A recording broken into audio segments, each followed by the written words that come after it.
Babaklas po tayo ng industrial fan. Ito po, pumasok din po ito na sira yung motor, sunog. So ngayon babaklasin natin to. Ganito po yung industrial fan kalaki. Ayan. So bali na sa wall ito, sa wall. So tanggalin muna natin yung swivel nya. May screw po yan dito, yung aling luwangan ko na po yan. So ito, tatanggalin natin yung screw nya dito. Ito po.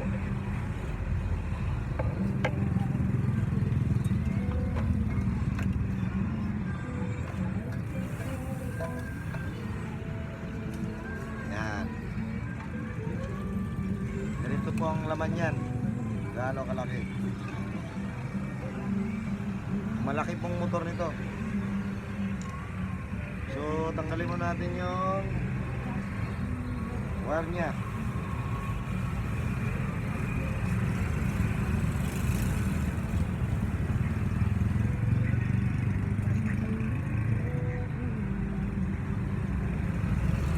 Ito po, re-rewind ko na rin po ito dahil nasunog na po yung motor nya.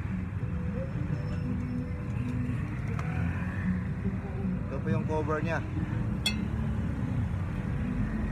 Ito yung wire terminal nya papuntang switch. Yan. Ito po yung switch. Then ito yung plug nya.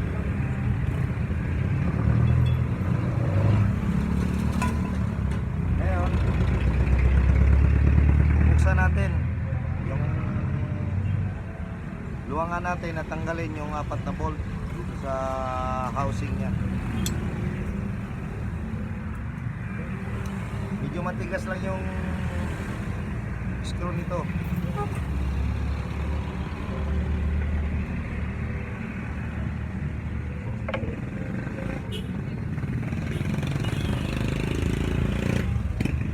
Yung screw nito mga ka-rewinder, ang haba po nito ay 1/2 inches.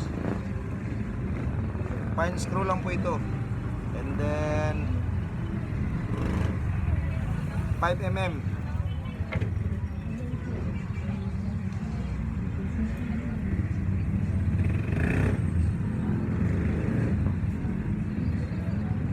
Ganyan lang po kami nagbabaklas. So pagka halimbawa tinatanggal namin yung motor ng industrial fan.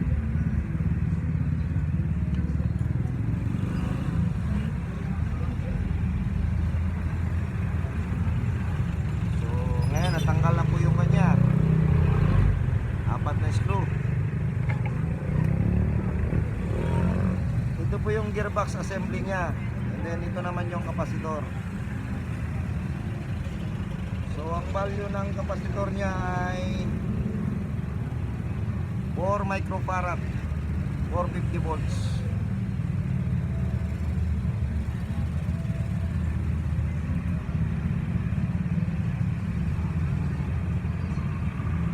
Yan po.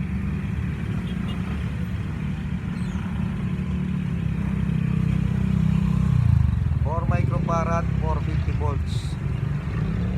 So dito lang po yan nakalagay sa ibabaw ng gearbox assembly.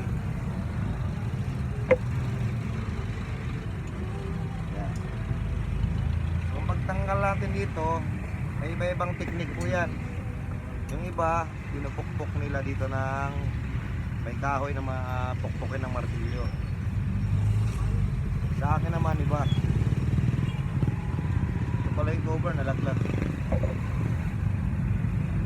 Ito lang po ang pagtanggal ko rito.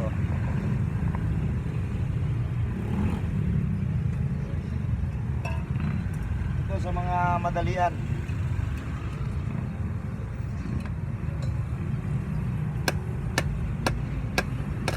Yun.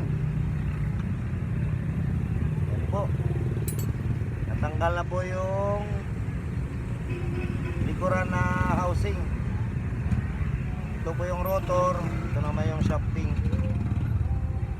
Ito po ay bearing type na industrial fan. Ito na ngayon yung kanya. Ano to? motor. So, kung nakikita niyo yan, sunog po yan. Pero parang gano'n. Eh,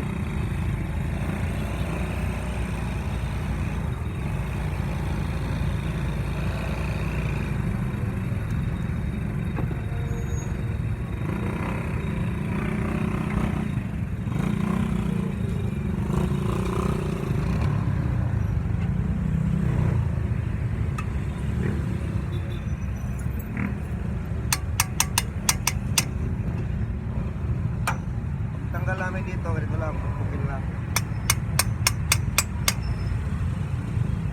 Dahan-dahan lang po ang pagpukpok.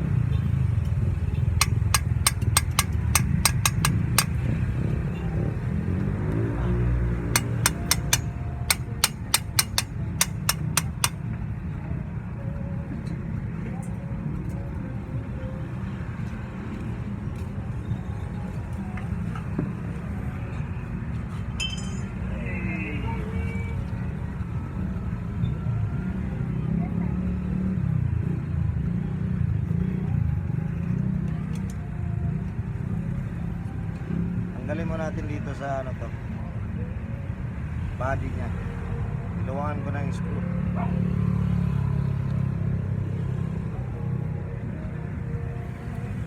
Yung matigas po siya dahil pinalawang na. Yun.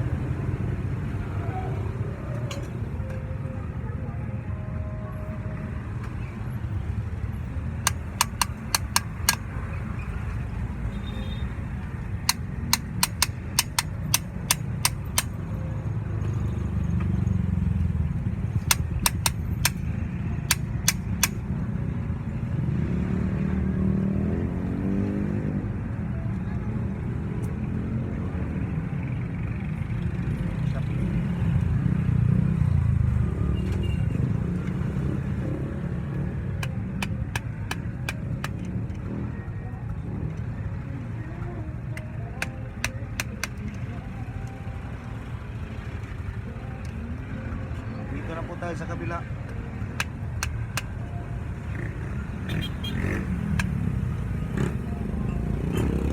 So, mas madaling tanggalin pag dito sa kabila natin pukpukin. Ginamitan lang po natin ng flat screw. Ito po yung motor niya.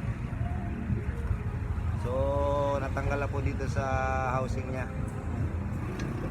Yan, kung nakikita niyo mga ka-rewinder, yung running winding niyang sunog.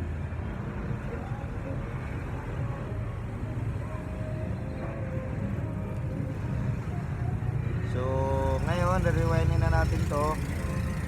Lalagarin natin to ng hakso.